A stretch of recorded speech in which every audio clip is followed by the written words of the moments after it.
Okay guys, pakita ko sa inyo ang manok na broiler.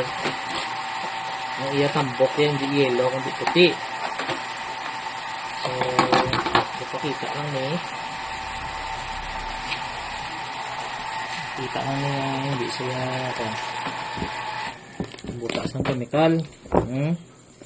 Yan, meaty ni among chicken guys.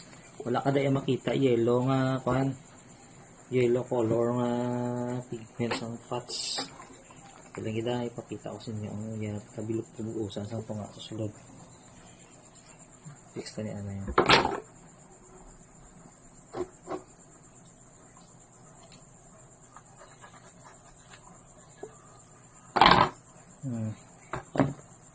So meaty siya, hindi siya tambokers. Wala siya tambok ha, na yelo. Pero may puti ya.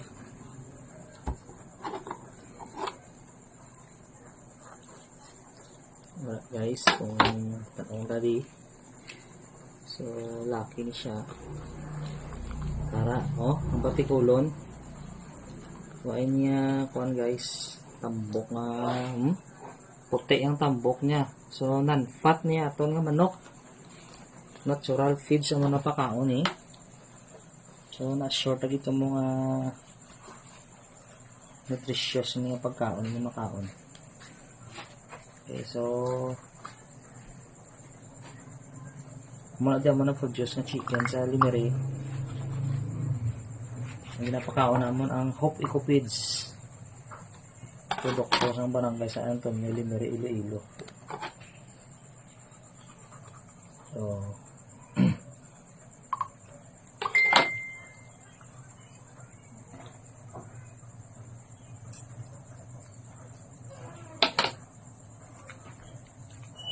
para pakita ko lang wala sang yellow color. Okay, so kung pakitunta ka mo ari yellow ni nga yellow color nga tasa, puti nga tasa color sang yellow orange, wala sang yellow fats among chicken. So hindi mo ako magambal organic kay hindi mo siya organic kundi natural chicken isa guys. So thank you for watching, follow for more.